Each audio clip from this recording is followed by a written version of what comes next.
مدد يا رسول الله مدد الله مدد يا نور عرش الله جد الحسين يا محمد صلى الله عليه وسلم مدد يا إمام الحرمين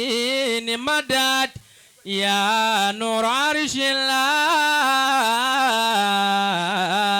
مدد يا نور عرش الله يا بصر طيبة يا محمد صلى الله عليه وسلم يا إلهي يا إله يا إله العالمين يا إلهي يا إله يا إله العالمين يا إلهي يا إله يا إله العالمين يا إلهي يا إله يا إله العالمين خذ بلطفك يا إلهي من له زاد قليل يا إلهي يا إله يا إله العالمين إنه شخص غريب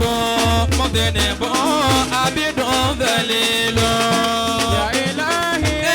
يا إله يا إله العالمين لا لا إله إلا الله لا إله إلا الله لا إله إلا الله أمي تذكر جيراني بزلزال لا إله إلا الله لا إله إلا الله ما زجت دم هجرا من مقلة بدم لا إله اللهم صل على Sheikh Arojo ẹ ṣeun Allah ṣe pẹ́ báwọn ẹ ṣeun Allah ṣe pẹ́ báwọn 2 seconds ló fi lé ẹ ṣeun